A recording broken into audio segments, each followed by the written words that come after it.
Hello students, welcome to my class AKT biology. आज जो topic हम करने जा रहे हैं वो क्लास 11th की बायोलॉजी बुक से है। That is chapter 2 biological classification. Okay, biological classification को समझने से पहले मैं थोड़ा सा ब्रीफ में आपको बताना चाहूँगी what is biological classification. Bio means life, ठीक है। मतलब बायोलॉजिकल क्लासिफिकेशन मतलब लिविंग ऑर्गेनिजम्स का क्लासिफिकेशन। अर्लियर जो सिस्टम था उसके अकॉर्डिंग सभी लिविंग ऑर्गेनिज्म को हम 2 ग्रुप में डिवाइड करते थे, प्लांट्स एंड एनिमल्स। मतलब जो सभी प्लांट्स की कैटेगरी में आते हैं दे ऑल आर प्लांट्स, और जो मूव कर सकते हैं, ठीक है, उनके अलग अलग फीचर्स के बेस पे उनको एनिमल्स की कैटेगरी में डाल दिया, ठीक है। बट जैसे जैसे ही अंडरस्टैंडिंग बढ़ती गई, scientific basis of understanding increase होता गया, टेक्नोलॉजी डेवलप होती गई, तो इट वाज फाउंड कि कुछ ऐसे ऑर्गेनिजम्स हैं जो ना ही प्लांट की कैटेगरी में आते हैं ना ही एनिमल की कैटेगरी में आते हैं, तो उनके लिए सेपरेट ग्रुप्स बनाए गए, ठीक है। तो इसी बेसिस पे है आपका बायोलॉजिकल क्लासिफिकेशन कि सारे लिविंग ऑर्गेनिज्म जो हैं अर्थ पे उनको कैसे किन किन ग्रुप्स में क्लासिफाई किया गया है, किन किन फीचर्स के बेस पे उनको हम क्लासिफाई करेंगे। ओके, तो मैं अगर स्टार्टिंग की बात करूं, from the beginning of civilization, मतलब जब से सिविलाइजेशन आई है अर्थ पे, classification of organisms were based on need और use for food, shelter and clothing. पहले जो लोग थे वो ऑर्गेनिज्म को क्लासिफाई करते थे अपनी ज़रूरतों के बेस पे, उनके यूजेस के बेस पे, फूड के बेस पे, शेल्टर के बेस पे, क्लोथिंग के बेस पे। फॉर एग्ज़ाम्पल कि जैसे मिल्क देने वाले एनिमल हैं उनको अलग कैटेगरी में डाल दिया, जिनसे हमें वूल या टेक्सटाइल की मतलब हमें ऑब्टेन होता है, तो उनको अलग कैटेगरी में डाल दिया, ठीक है। तो यूज़ के बेस पे ऑर्गेनिज्म को क्लासिफाई किया हुआ था। जिनसे फ्रूट वेजिटेबल्स मिल रहे थे उसको प्लांट की कैटेगरी में डाल दिया। देन एरिस्टोटल आए, who was an ancient Greek philosopher, ठीक है। उन्होंने थोड़ा सा मतलब पूरा डिटेल में तो नहीं कहूँगी, मॉर्फोलॉजी के बेस पे, मॉर्फोलॉजी मीन्स जो बाहर से दिखता है, फिज़िकल अपीयरेंस के बेस पे थोड़ा सा उन्होंने साइंटिफिक बेसिस लगाया क्लासिफिकेशन ऑफ ऑर्गेनिजम्स में। तो उन्होंने प्लांट को कुछ कैटेगरीज में डिवाइड कर दिया based upon the simple morphological characters of plants, जैसे ट्रीज़, शर्ब्स, हर्ब्स। ट्रीज़ सबसे लंबे होते हैं, बड़े trees, then shrubs, then herbs सबसे छोटी जो मतलब नॉन वुडी होती है, इस बेस पे। और एनिमल्स को उन्होंने अपने मतलब इजी बेस पे 2 पार्ट में डिवाइड कर दिया। वो एनिमल्स जिनके पास रेड ब्लड है और जिनके पास नहीं है उन कैटेगरी में डाल दिया। रेड ब्लड हीमोग्लोबिन की प्रेजेंस और एब्सेंस के बेस पे, जैसे फॉर एग्जांपल जो आपका क्रोकोडाइल आइस फिश है उनमें हीमोग्लोबिन नहीं होता, तो उनको क्लियर ब्लड ऑर्गेनिजम्स बोलते हैं, ठीक है। तो जिनके पास हीमोग्लोबिन होता है या उसका कंटेंट के बेस पे कितना हीमोग्लोबिन प्रेजेंट होता है, तो इस बेस पे, जैसे फॉर एग्जांपल जो लिजार्ड है उनको ग्रीन ब्लड ऑर्गेनिजम्स की कैटेगरी में डाल दिया। स्पाइडर्स जो होते हैं वो ब्लू ब्लड की कैटेगरी में आते हैं। तो इस तरह से उन्होंने मॉर्फोलॉजी के बेस पे एनिमल्स को क्लासिफाई कर दिया और प्लांट को क्लासिफाई कर दिया ट्री, शर्ब्स एंड हर्ब्स में। मतलब जो क्लासिफिकेशन का क्राइटेरिया था बहुत ही इजी था, सिंपल था, और फिज़िकल अपीयरेंस, मॉर्फोलॉजी के बेस पे ही ऑर्गेनिज्म को ब्रीफली मतलब थोड़ा बहुत ऐसे ही क्लासिफाई कर रखा था, ठीक है। बट फिर आए कारोलेस लीनियस, ठीक है। कारोलेस लीनियस का जो टाइम पीरियड है दैट इज़ फ्रॉम 1707 टू 1778। उन्हें आज हम मॉडर्न टैक्सोनॉमी के फादर भी बोलते हैं। 1 मार्क्स में ये क्वेश्चन भी आ सकता है नीट वगैरह में कि फादर ऑफ टैक्सोनॉमी किसको कहा जाता है, that is Carolus Linnaeus. Carolus Linnaeus Swedish botanist, zoologist और फिजिशियन थे। उन्होंने अपने टाइम पीरियड में कुछ बुक्स लिखी हैं, that is one is species plantarum, 1753 में ये पब्लिश हुई थी, जहाँ पे उन्होंने प्लांट्स के नोमेनक्लेचर और क्लासिफिकेशन वगैरह को डिस्क्राइब किया है। देन सिस्टेमा नेचरी 1758 में, जहाँ पे उन्होंने सिस्टेमेटिक्स को डिस्क्राइब किया है। सिस्टेमेटिक्स होता है branch of science that deals with the relationship among the existing organisms, ठीक है। तो इस तरह से कारोलस लीनियस ने कुछ अपनी बुक्स लिखी, बट मेनली उनको रिमेंबर किया जाता है बाइनोमियल नोमेनक्लेचर सिस्टम लाने के लिए। Binomial nomenclature by means two, ठीक है। बाइनोमियल नोमेनक्लेचर, आज हम जैसे किसी भी ऑर्गेनिज्म का अगर साइंटिफिक नेम ले, फॉर एग्जांपल मैंगो को हम बोलेंगे मैंगिफेरा इंडिका, ठीक है। हर साइंटिफिक नेम के, हर स्पीशीज़ के साइंटिफिक नेम के, चाहे वो प्लांट है, एनिमल है या इंसेक्ट है, उसके 2 पार्ट होते हैं, ठीक है। दैट्स वाई ये क्लासिफिकेशन या नोमेनक्लेचर सिस्टम को हम बोलेंगे बाइनोमियल नोमेनक्लेचर, मैंगिफेरा इंडिका, ठीक है। इसमें फर्स्ट जो वर्ड है वो जीनस है and indica is the species. ये आपका चैप्टर 1 है क्लास 11th का, वो हम बाद में डिस्कस करेंगे बाइनोमियल नोमेनक्लेचर को। तो उन्होंने इस बेस बाइनोमियल नोमेनक्लेचर के बेस पे सभी ऑर्गेनिज्म के साइंटिफिक जो नेम है वो उन्होंने डिस्क्राइब किए थे। तो he is known for classification and nomenclature of living organisms. और एट द सेम टाइम जो कारोलस लीनियस के टाइम पे जो जितने भी लिविंग ऑर्गेनिजम्स थे, all living organisms are classified into 2 groups. They were classified into 2 groups, Plantae and Animalia. Plantae में सारे प्लांट्स आएंगे, एनिमेलिया में सारे एनिमल्स आएंगे। इसको आप 2 सिस्टम क्लासिफिकेशन बोलेंगे, 2 किंगडम क्लासिफिकेशन बोलेंगे या 2 किंगडम सिस्टम बोलेंगे, जहाँ पे आपने सभी ऑर्गेनिज्म को 2 कैटेगरी में डिवाइड कर दिया, plant and animals, based upon morphology basically, ठीक है। बट ये जो 2 किंगडम क्लासिफिकेशन सिस्टम था लीनियस का, प्लांट्स एंड एनिमल्स, इसकी बहुत से इसके ड्रॉबैक्स थे। For example, this system did not distinguish between the eukaryotes and prokaryotes, unicellular and multicellular organisms. 2 kingdom system classification ने सिर्फ 2 ग्रुप में डिवाइड किया था, प्लांट्स एंड एनिमल्स, ठीक है। बट जैसे कि आज हम जानते हैं कि ऑर्गेनिज्म प्रोकैरियोट्स भी होते हैं और यूकैरियोट्स भी होते हैं। प्रोकैरियोट जिनमें वेल डिफाइंड न्यूक्लियस नहीं होता, कॉम्प्लेक्स सिस्टम नहीं होता। यूकैरियोट्स जो है उनका वेल डिफाइंड न्यूक्लियस होता है, अदर ऑर्गेनेल्स भी वेल डिफाइंड होते हैं। और यूनिसेलुलर जो सिंगल सेल ऑर्गेनिज्म है, मल्टी सेलुलर जो बहुत सारी सेल से मिलके बने हुए होते हैं। इन सब के बारे में 2 किंगडम सिस्टम में कुछ भी क्लैरिफिकेशन नहीं था। उसके अलावा ये जो सिस्टम था लीनियस का, did not distinguish photosynthetic and non photosynthetic organisms.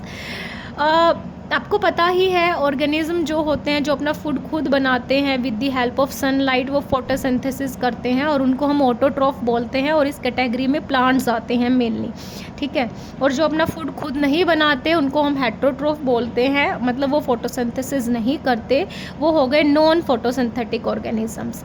तो ये जो सिस्टम ऑफ क्लासिफिकेशन था प्लांटे एंड एनिमेलिया, इसने फोटोसिंथेटिक और नॉन फोटोसिंथेटिक ऑर्गेनिजम्स को भी डिस्टिंग्विश नहीं कर रखा था। For example algae and fungi. Algae जो है उनमें प्लांट की तरह पिगमेंट्स होते हैं, क्लोरोफिल, वो फोटोसिंथेसिस करती है। बट फंजाई प्लांट की तरह ग्रो तो करती है बट उसमें क्लोरोफिल नहीं होता, वो फोटोसिंथेसिस नहीं करती। तो उसने एल्गी और फंजाई को दोनों को ही एक ग्रुप में डाल रखा था।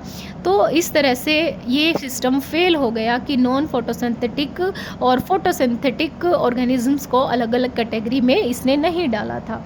उसके अलावा और क्या ड्रॉबैक्स थे? मैनी और large number of organisms did not fall into either category. ठीक है, it was on gross morphology only. मतलब जो ज़्यादातर ऑर्गेनिज्म थे वो बेसिकली एक ड्राफ्ट, मतलब बाहर से मॉर्फोलॉजी के बेस पे उन्होंने प्लांट और एनिमल की कैटेगरी में डाल दिया। ठीक है, बट बहुत सारे ऑर्गेनिज्म ऐसे थे जो ना प्लांट की कैटेगरी में आ रहे थे ना एनिमल्स की कैटेगरी में आ रहे थे। फॉर एग्जांपल जैसे मैं अगेन फिर फंजाई का नाम लूँगी। फंजाई ग्रो तो प्लांट की तरह करती है बट फंजाई जो है वो प्लांट की तरह फोटोसिंथेसिस नहीं करती, तो अब उसको किस कैटेगरी में डालें? और एनिमल्स की तरह वो मूव भी नहीं करती, तो वो एनिमल्स की कैटेगरी में भी नहीं आ सकती, प्लांट की कैटेगरी में भी नहीं आ सकती। तो because of such problems, such drawbacks, such limitations of this two kingdom system classification, ये पाया गया कि that this system was inadequate, not proper. ठीक है, तो फिर जब कोई भी चीज़ इनएडिक्वेट होती है फिर नीड होती है बेटरमेंट की, इम्प्रूवमेंट की। ठीक है, तो जी फिर आए आपके R.H. विटेकर, रॉबर्ट विटेकर, जिनका टाइम पीरियड 1920 से 1980 का है। उन्होंने 1969 में एक 5 किंगडम ऑफ क्लासिफिकेशन को डिस्क्राइब किया। लीनियस के टाइम में 2 सिस्टम क्लासिफिकेशन था आपका, Plantae and Animalia. Robert Whittaker जो है वो अमेरिका में प्लांट इकोलॉजिस्ट थे। 1969 में उन्होंने सभी लिविंग ऑर्गेनिज्म को 5 किंगडम में क्लासिफिकेशन कर दिया उनका।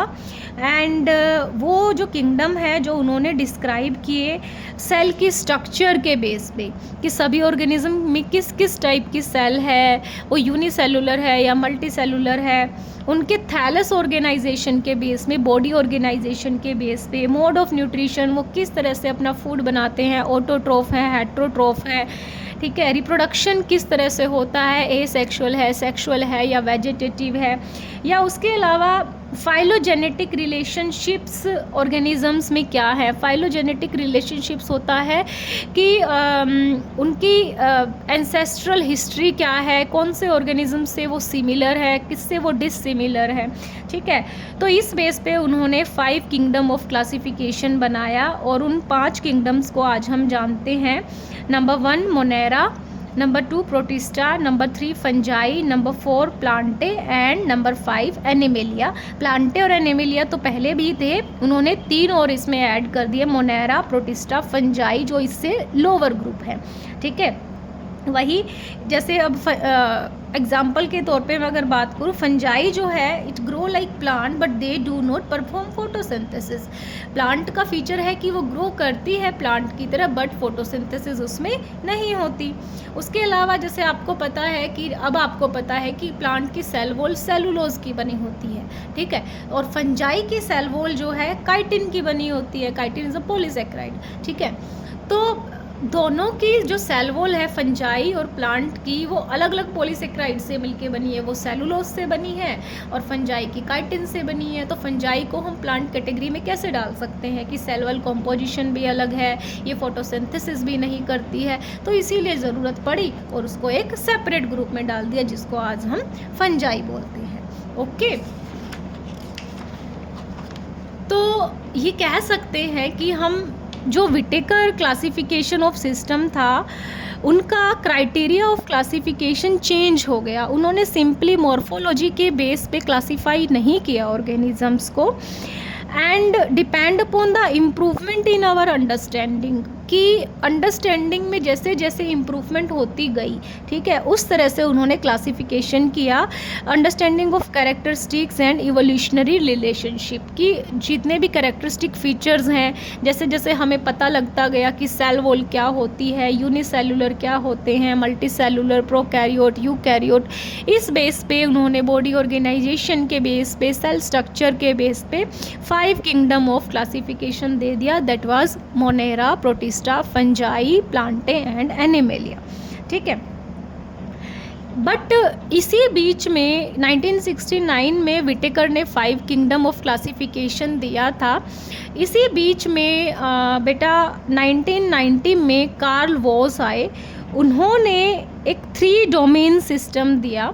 डोमेन जो होता है वो किंगडम से भी बड़ा होता है, और उन्होंने कहा कि जो प्रोकैरियोट्स और यूकैरियोट्स हैं, है ना, उन्होंने फर्दर प्रोकैरियोट्स को 2 कैटेगरी में डिवाइड कर दिया, ठीक है। उन्होंने कहा कि ये प्रोकैरियोट्स यूकैरियोट्स किसी कॉमन एंसेस्टर से आए हैं, और प्रोकैरियोट्स जो हैं फर्दर 2 टाइप के हैं, आर्किया एंड बैक्टीरिया, ठीक है। ये पूरा आपका प्रोकैरियोट्स हैं, और आर्किया और बैक्टीरिया में सिमिलैरिटीज़ हैं, इसीलिए दोनों वो प्रोकैरियोट्स को बिलोंग करते हैं, but they are differ from each other.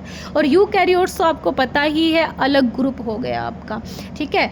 तो प्रोकैरियोट्स आपको आज पता ही है, जिनके न्यूक्लियस जो है वेल डिफाइंड मेम्ब्रेन नहीं होती, न्यूक्लियस के चारों ओर दूसरे ऑर्गेनेल्स भी ओपनली साइटोप्लाज्म में पड़े रहते हैं, वो प्रोकैरियोट्स होते हैं, कॉम्प्लेक्स बॉडी उनकी नहीं होती। तो प्रोकैरियोट्स की कैटेगरी में उन्होंने आर्किया और बैक्टीरिया को डाला, और यूकैरियोट्स को, जिनको हम यूकैरिया या यूकैरियोट्स बोलते हैं। तो जो विटेकर का 5 किंगडम ऑफ क्लासिफिकेशन था, कार्ल वॉस के डोमेन सिस्टम के अकॉर्डिंग कुछ इस तरह से हो गया कि सभी लिविंग ऑर्गेनिज्म जो हैं वो 2 कैटेगरी में आएंगे, प्रोकैरियोट्स एंड यूकैरियोट्स, ठीक है। जो मोनेरा सबसे पहला ग्रुप है विटेकर का, उसमें सभी प्रोकैरियोट्स आते हैं, ठीक है। तो प्रोकैरियोट्स, जिसे आज हम मोनेरा भी बोलते हैं, मोनेरा में सभी प्रोकैरियोट्स आएंगे। तो प्रोकैरियोट्स को यानी मोनेरा को हमने 2 ग्रुप में डिवाइड कर दिया, आर्किया एंड बैक्टीरिया, ठीक है। आर्किया, जब आपकी बुक में आर्किया को आर्के बैक्टीरिया लिखा है, बैक्टीरिया को यू बैक्टीरिया लिखा है, इसका मतलब सेम ही है, ठीक है। तो प्रोकैरियोट्स आपके यानी मोनेरा है, Monera is Archaea and bacteria. Then eukaryotes में बाकी के 4 आपके किंगडम आ गए, Protista, Fungi, plants and animals, ठीक है। विटेकर सिस्टम में हमने Monera, Protista, Fungi, plant, Animalia 5 आपके ग्रुप बनाए थे, 5 किंगडम बनाए थे। यहाँ पे हमने इन 4 को, protista, Fungi, Plantae and animalia को यूकैरियोट्स में हमने डाल दिया है, और मोनेरा जो है वो एक सिंपली प्रोकैरियोटिक ग्रुप हो गया, ठीक है। तो मोनेरा इज प्रोकैरियोट्स, यूकैरियोट्स आपके बाकी के 4 के पीछे के किंगडम आ गए, ठीक है। तो early phylogenetic study was based upon, हाँ एक और चीज़ है कि पहले जो फाइलोजेनेटिक स्टडी होती थी मेनली मॉर्फोलॉजी के बेस पे होती थी, फिजिकल अपीयरेंस के बेस पे होती थी, but now it is based upon molecular tools like DNA, RNA, protein वगैरह, ये सब की स्टडी करके बहुत ही क्लियर कट डिवीज़न किया जाता है, बहुत ही अच्छे तरीके से क्लासीफाई किया गया ऑर्गेनिजम्स को, ठीक है। तो आपका जो 5 किंगडम सिस्टम है विटेकर का, that is Monera, Protista, Fungi, plants and animals, ठीक है। बट मोनेरा जो है उसको फर्दर हमने 2 पार्ट में डिवाइड कर दिया, आर्किया एंड बैक्टीरिया। ये मोनेरा जो है इसमें आएंगे आपके सभी prokaryotes which are further classified into Archaea and bacteria, और प्रोटिस्टा, फंजाई, प्लांटे और एनिमल्स में आपके आएंगे eukaryotes, all eukaryotic organisms. Okay, now अब मैं आपको कुछ डिफरेंसेस करवाऊंगी मोनेरा में मोनेरा के दोनों जो ग्रुप हैं, बैक्टीरिया, आर्किया, मतलब ये दोनों प्रोकैरियोट्स हो गए, और यूकैरियोट्स जिसमें आपके सारे ग्रुप आ गए, फंजाई, प्रोटिस्टा, प्लांट और एनिमल्स। इनमें बेसिक डिफरेंस, ठीक है। बैक्टीरिया, आर्किया दोनों मोनेरा की कैटेगरी हैं, बट इनका आपस में भी कुछ डिफरेंसेस हैं जो आपको पता होने चाहिए। ओके, अगर मैं न्यूक्लियर मेम्ब्रेन की बात करूं, न्यूक्लियर मेम्ब्रेन क्या होती है, मैं यहाँ छोटा सा बना देती हूँ। Suppose this is a cell, और यहाँ पे ये जेनेटिक मटेरियल डीएनए या आरएनए है, उसके बाहर की जो मेम्ब्रेन होती है, न्यूक्लियस के बाहर की मेम्ब्रेन जो होती है सेल में, that is nuclear membrane. Okay, अगर मैं न्यूक्लियर मेम्ब्रेन की बात करूँ, बैक्टीरिया में न्यूक्लियर मेम्ब्रेन एब्सेंट होती है, आर्किया में भी एब्सेंट होती है, बट सभी यूकैरियोट्स में ये प्रेजेंट होती है। यानी फंजाई, प्रोटिस्टा, प्लांट और एनिमल सब में न्यूक्लियर मेम्ब्रेन प्रेजेंट होती है। देन ऑर्गेनेल्स, ऑर्गेनेल्स मतलब जैसे आपके माइटोकॉन्ड्रिया हो गया, क्लोरोप्लास्ट हो गया, जितने भी सेल के अदर कंपोनेंट्स हैं, ऑर्गेनेल्स। बैक्टीरियाज में ऑर्गेनेल्स एब्सेंट होते हैं, आर्किया में भी एब्सेंट होते हैं, बट यूकैरियोट्स में प्रेजेंट होते हैं, fungi, Protista, plants and animals में। Now I will talk about cell wall. Okay, जैसे ये सेल है, सेल के बाहर की जो मेम्ब्रेन होती है इसको हम बोलते हैं सेल मेम्ब्रेन। एक एडिशनल लेयर प्लांट्स और बैक्टीरिया वगैरह में प्रेजेंट होती है सेल मेम्ब्रेन के बाहर, जिसको हम बोलते हैं सेल वॉल, जो थोड़ी रिजिड होती है प्लाज्मा मेम्ब्रेन से। बैक्टीरिया में जो सेल वॉल है वो किस मटेरियल की बनी होती है, किस मॉलिक्यूलर कंपाउंड की बनी होती है, that is peptidoglycan. Peptidoglycan पेप्टिडो protein से आया है, ग्लाइकन ग्लूकोज से आया है, कार्बोहाइड्रेट। तो जो बैक्टीरिया की सेल वॉल है वो पेप्टिडोग्लाइकन की लेयर होती है, जबकि आर्किया जो है उसकी जो सेल वॉल है वो कुछ सरफेस लेयर प्रोटीन्स की बनी होती है, जिसको हम बोलते हैं स्यूडोग्लाइकन। स्यूडो मीन्स फॉल्स, ठीक है, मतलब it is not purely peptidoglycan. और यही रीज़न है सेल वॉल में डिफरेंस होने की वजह से बैक्टीरिया और आर्किया को अलग अलग कैटेगरी में डाला गया है। ये सेल वॉल की ही कॉम्पोजिशन है जिसकी वजह से आर्किया जो है एक्सट्रीम कंडीशंस में सरवाइव कर पाता है, जबकि बैक्टीरिया एक्सट्रीम कंडीशंस जैसे हाई टेम्परेचर या सेलाइन वाटर में सरवाइव नहीं कर पाते, बल्कि आर्किया एक्सट्रीम कंडीशन में सरवाइव कर पाता है। जो बाकी यूकैरियोट्स है, फंजाई, प्रोटिस्टा, प्लांट, एनिमल, उन सब की सेल वॉल जो है, एनिमल्स में तो सेल वॉल एब्सेंट ही होती है, प्लांट्स की सेलुलोज की बनी होती है, फंजाई की काइटिन की बनी होती है। नाउ अगर मैं सेल मेम्ब्रेन की बात करूँ, जो सेल वॉल के अंदर साइड की मेम्ब्रेन होती है, बैक्टीरिया की जो सेल वॉल है, सेल मेम्ब्रेन, उसमें ईस्टर लिंकेज होती है, COOR आई थिंक इस तरह से कुछ होती है, केमिस्ट्री पढ़ने वाले बच्चों को पता होगा। लेकिन जो आर्किया जो है उसकी जो सेल मेम्ब्रेन में मॉलिक्यूल्स की जो लिंकेज होती है वो ईथर लिंकेज होती है, ठीक है। और इस लिंकेज की वजह से भी आर्किया जो है एक्सट्रीम कंडीशंस में सरवाइव कर पाते हैं। एक्सट्रीम कंडीशंस मतलब जहाँ लाइफ एग्जिस्ट भी नहीं करती वहाँ पे ये आर्किया रहते हैं। Greater than 90 degree Celsius temperature है, हाइपर सेलाइन लगून्स हैं, ठीक है, वहाँ पे ये सरवाइव कर पाते हैं। और अगर आप इनको नॉर्मल कंडीशंस प्रोवाइड करोगे तो ये डाई हो जाएंगे, क्योंकि ये बने ही एक्सट्रीम कंडीशंस में रहने के लिए हैं, बिकॉज इनकी जो सेल मेम्ब्रेन है उसमें ईथर लिंकेज होती है और बैक्टीरिया में एस्टर लिंकेज होती है।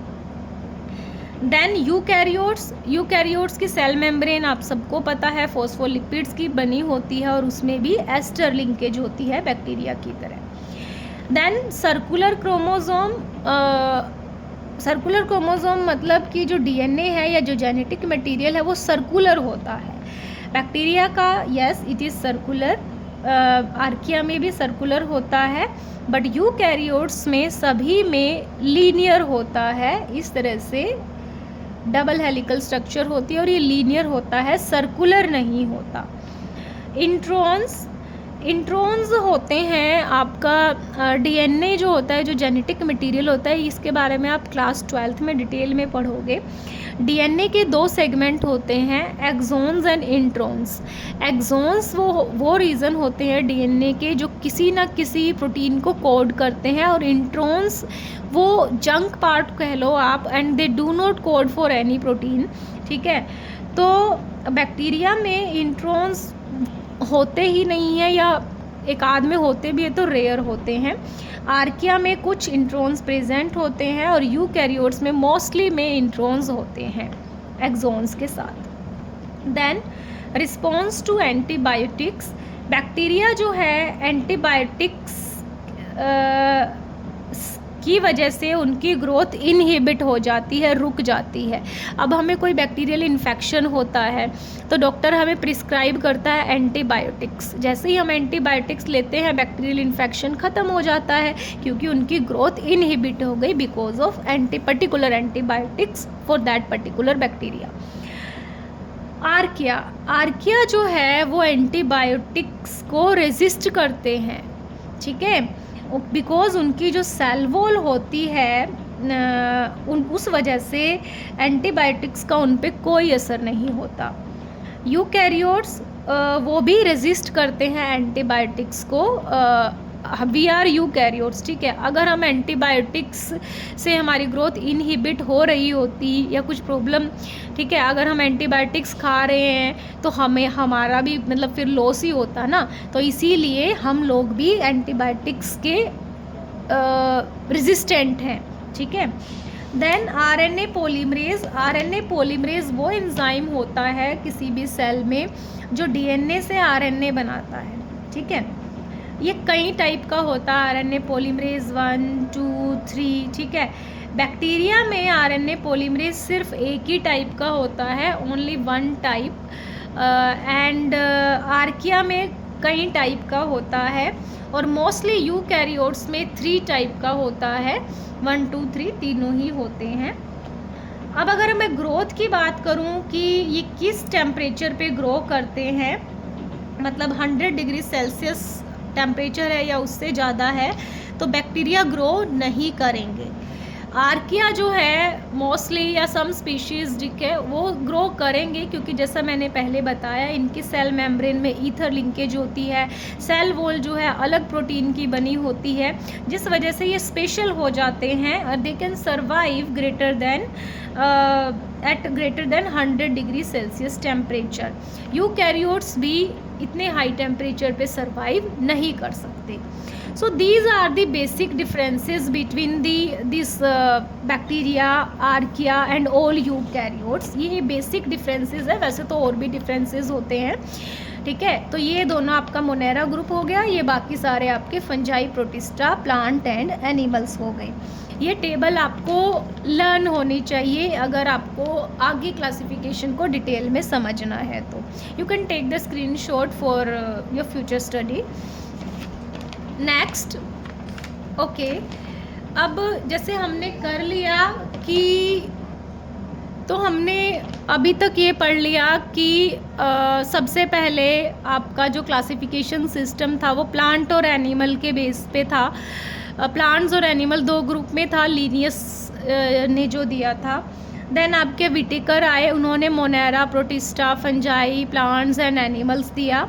बट क्योंकि उसके ऊपर डोमेन सिस्टम है किंगडम के ऊपर, तो सभी ऑर्गेनिज्म को प्रोकैरियोट और यूकैरियोट्स में डाल दिया। सारे प्रोकैरियोट्स मोनेरा में आते हैं, तो प्रोकैरियोट्स फर्दर 2 पार्ट में डिवाइड है, आर्किया एंड बैक्टीरिया, जो मोनेरा में ही आएंगे। तो सबसे पहले हम मोनेरा को डिटेल में पढ़ेंगे। मोनेरा मतलब प्रोकैरियोट्स, और इसमें आपके आएंगे आर्किया एंड बैक्टीरिया, जिसको अब डिटेल से पढ़ते हैं। मोनेरा को हम प्रोकैरियोट्स भी बोलते हैं, और इसके आगे फर्दर 2 सब ग्रुप है, Archaea and bacteria. Archaea that is archaebacteria, bacteria that is eubacteria. Okay, briefly अगर मैं मोनेरा यानी प्रोकैरियोटिक ग्रुप की बात करूं, दे आर प्रोकैरियोटिक आपको पता ही लग गया, वेल डिफाइंड न्यूक्लियर मेम्ब्रेन नहीं होती। मोस्ट अबंडेंट, बहुत ज़्यादा ऑर्गेनिजम्स बिलोंग करते हैं इस ग्रुप को। ऑलमोस्ट अकर एवरीवेयर, हर जगह आपको बैक्टीरिया आर्किया मतलब प्रोकैरियोट्स मिलेंगे। ठीक है, they live in extreme habitats, जैसे मैंने बताया था वो कौन है, आर्किया इस कैटेगरी के, जो एक्सट्रीम हैबिटेट में भी ये रहते हैं। एक्सट्रीम मतलब जहाँ लाइफ सर्वाइव नहीं कर सकती, नॉर्मल कंडीशंस में भी रहते हैं। फॉर एग्जांपल हमारे गट में, हमारे इंटेस्टाइन में भी ई कोलाई रहता है। मैनी लिव एज पैरासाइट, कुछ प्रोकैरियोट्स जो हैं वो पैरासाइट की तरह रहते हैं। पैरासाइट मतलब किसी दूसरे लिविंग ऑर्गेनिज्म की बॉडी के अंदर या उसके बॉडी के ऊपर रहते हैं वो। ठीक है, जो ऊपर रहते हैं उनको एक्टोपैरासाइट, जो अंदर रहते हैं वो एंडोपैरासाइट। उनकी स्ट्रक्चर तो सिंपल होती है प्रोकैरियोट्स की, but their behaviour is so complex. ठीक है, मतलब उनका बिहेवियर समझना थोड़ा डिफ़िकल्ट है। कुछ मोनेरा जो है वो ऑटोट्रोफिक है, मतलब अपना फूड खुद बनाते हैं तो मतलब वो फोटोसिंथेटिक भी हो सकते हैं, मतलब फोटोसिंथेसिस करते हैं स्पेशल पिगमेंट की हेल्प से। प्लांट की तरह होता है कईयों में पिगमेंट्स, ठीक है, वो फोटोसिंथेसिस कर लेते हैं। कुछ कीमोसिंथेटिक्स हैं जो केमिकल की हेल्प से अपना फूड खुद बनाते हैं। But majority of Monera group के जो मेंबर्स हैं they are heterotrophic. Hetero means different, जो अपने फूड के लिए अदर्स ऑर्गेनिजम्स पे डिपेंड करते हैं, जो दूसरों पे डिपेंड करते हैं। या सेप्रोट्रोफिक हैं वो। सेप्रो मीन्स डेड डिकेइंग, जो डेड डिकेइंग मैटर पे ग्रो करते हैं। तो कुछ ऑटोट्रोफिक हैं और मोस्टली हेट्रोट्रोफिक और सेप्रोट्रोफिक। क्योंकि मैंने कहा था कि मोनेरा को मैं 2 ग्रुप में डिवाइड करूंगी, आर्किया एंड बैक्टीरिया। ठीक है, तो सबसे पहले हम आर्किया को पढ़ेंगे, दैट इज़ आर्के बैक्टीरिया। आर्किया का मतलब होता है एंशिएंट और प्रिमिटिव, यानी वेरी ओल्ड, जो बहुत पुराने हैं, बहुत प्रिमिटिव है। ठीक है, क्योंकि इन पे जो रिसर्च हुई है बहुत लेट हुई है और लेस हुई है, मतलब कम हुई है, ज़्यादा बैक्टीरिया पे ही हुई है। और ये एक्सट्रीम कंडीशंस में ही पाए जाते हैं। एक्सट्रीम कंडीशंस जैसे hot springs, desert, deep oceans, जहाँ पे लाइफ का सर्वाइव होना मुश्किल है, ऐसी जगह पे ये पाए जाते हैं। ठीक है, और उसके अलावा they are difficult to culture. इनको कल्चर करना भी मुश्किल है क्योंकि इसको एक्सट्रीम कंडीशन प्रोवाइड करनी पड़ेगी तभी ये कल्चर होंगे। और ये यूनिसेलुलर होते हैं, सिंगल सेल ऑर्गेनिजम्स होते हैं, प्रोकैरियोट्स होते हैं। अब बात मोनेरा की चल रही है तो चाहे बैक्टीरिया हो या आर्किया हो, सारे ही प्रोकैरियोट्स हैं। नॉट पैथोजन, ये वाला पॉइंट आपको नोट करना है कि सभी आर्किया जो हैं वो पैथोजन नहीं होते। पैथोजन मतलब वो डिजीज़ कॉज नहीं करते, they are not disease causing, कुछ एक्सेप्शंस को छोड़ के। ठीक है, initially place together with bacteria. Okay, कि जो ये आर्किया है पहले इनको बैक्टीरिया के साथ ही रखा हुआ था एक ही ग्रुप में, मतलब मोनेरा की एक ही ग्रुप था जिसमें आर्किया भी इंक्लूड थे। But later it was found that they have different cell wall, जैसा मैंने आपसे इस टेबल में डिस्कस किया है कि इनकी सेल वॉल और मेम्ब्रेन में डिफरेंसेस हैं। ठीक है, उनके डिफरेंट सेल वॉल है, जेनेटिक मटेरियल भी थोड़ा बहुत डिफ़र करता है। सो इसीलिए उन्हें सेपरेट डोमेन में रख दिया गया जिसका नाम रख दिया गया archaea, because they survive in extreme conditions. ठीक है, इसीलिए इनको हम एक्सट्रीमोफाइल्स भी बोलते हैं, जो इनका यूनिक फीचर है। एक्सट्रीमोफाइल्स मतलब जो एक्सट्रीम कंडीशंस में सर्वाइव करते हैं, और इनका यही फीचर इनको बैक्टीरिया से अलग बनाता है। पहला ये कि ये एक्सट्रीमोफाइल्स है, एक्सट्रीम कंडीशंस में सर्वाइव करते हैं, और दूसरा कि ये पैथोजेंस नहीं है। ठीक है, डिजीज़ कॉज नहीं करते। बैक्टीरिया जो है वो मोस्टली डिजीज़ कॉजिंग होते हैं। उसके अलावा आर्किया के कुछ और फीचर्स हम करते हैं। आर्किया को हम उनके हैबिटेट के अकॉर्डिंग अलग अलग कैटेगरी में डिवाइड कर सकते हैं, जैसे हेलोफाइल्स। हेलोफाइल्स यानी जो हाई सेलाइन एनवायरनमेंट में रहते हों, मतलब हाई सेलाइन सॉल्टी वाटर में रहते हों बहुत ज़्यादा। इसके एग्जांपल है हेलोजन्स, हेलोबैक्टीरियम, सेलिनेरम, ये सब हेलोफाइल्स आर्किया हैं। थर्मोफाइल्स, थर्मो मीन्स जो टेम्परेचर से रिलेटेड है, जो बिल्कुल हाई टेम्परेचर पे रहते हो, हॉट एनवायरनमेंट में रहते हो, that is greater than 90 degree Celsius, ठीक है। देन एसिडोफाइल्स, वो आर्किया जो एसिडिक एनवायरनमेंट में रहते हो। साइक्रोफाइल्स जो कोल्ड एनवायरनमेंट में रहते हो। रेडियोफाइल्स जो हाई रेडिएशंस को टॉलरेट कर सकते हो। जो मार्शी एरियाज़ में रहते हैं उनको बोलते हैं मिथेनोजन्स, और वो मीथेन गैस प्रोड्यूस करते हैं, और इसका यूज़ भी होता है बायोगैस प्रोडक्शन में। जो र्यूमिनेंट एनिमल्स होते हैं, मतलब जो जैसे काओ, बफेलो, कैटल्स वगैरह होते हैं, इनके गट का एक पार्ट होता है जिसको हम बोलते हैं र्यूमेन। ये लोग ये एनिमल्स जो हैं इजीली डाइजेस्ट कर लेते हैं घास फूस और कच्चे प्लांट्स वगैरह, इन सब चीज़ों को, बिकॉज़ इनके गट में मिथेनोजन्स होते हैं जो उसको डाइजेस्ट कर देते हैं, और गैस प्रोड्यूस होती है मीथेन, और उसका यूज़ होता है बायोगैस प्रोडक्शन में।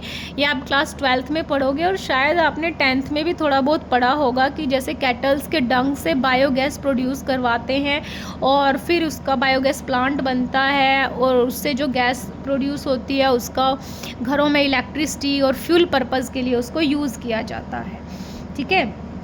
ये क्वेश्चन भी बनता है कि जो एनिमल्स होते हैं वो कैसे मतलब ग्रास वगैरह को डाइजेस्ट कर पाते हैं और हम नहीं कर पाते, because of the presence of methanogens. हम उसको डाइजेस्ट नहीं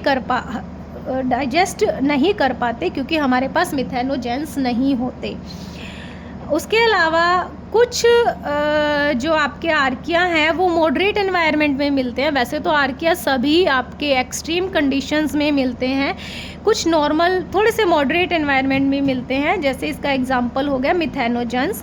और इनको सीवेज ट्रीटमेंट में भी यूज़ किया जाता है। वहाँ पे कार्बन डाइऑक्साइड, ये 12th का टॉपिक है, कार्बन डाइऑक्साइड और हाइड्रोजन एनारोबिक कंडीशन में विदाउट ऑक्सीजन क्या है, उससे मीथेन और वाटर प्रोड्यूस होता है। Methane gas as a waste यहाँ पे प्रोड्यूस होती है, फिर उसको बायोगैस पर्पज़ के लिए यूज़ कर लिया जाता है।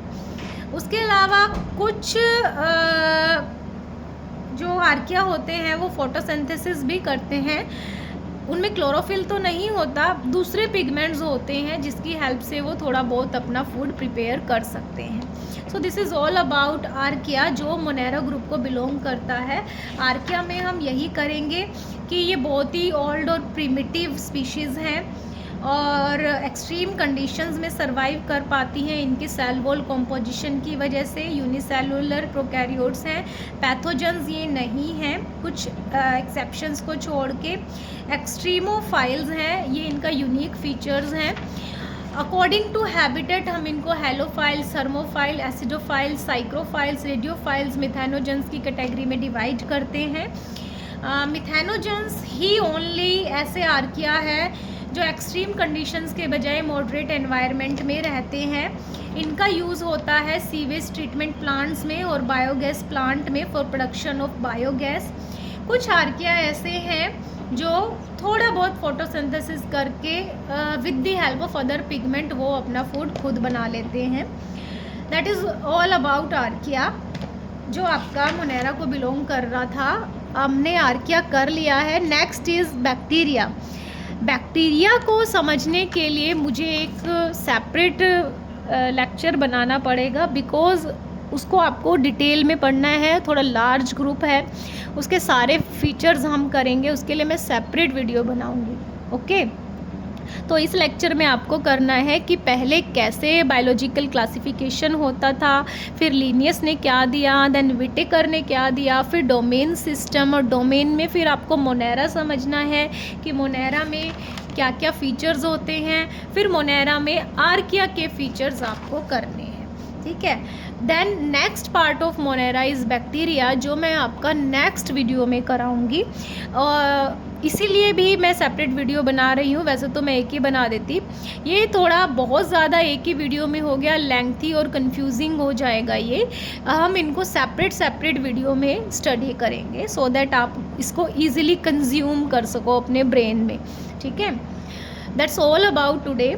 Thank you so much for the cooperation. उसके अलावा अगर आपको कोई भी प्रॉब्लम आ रही है, जो भी समझ नहीं आ रहा है, वो आप मेरे को कमेंट सेक्शन में या फिर मेरे जो भी मैंने कुछ अकाउंट्स डाल रखे हैं, लिंक डाल रखे हैं, इंस्टा पे भी है, सुपर प्रोफेसर पे भी मेरी प्रोफाइल है, वहाँ पे आप मुझे कमेंट डाल सकते हैं। और शायद मैंने नंबर भी डाला हुआ है व्हाट्सएप।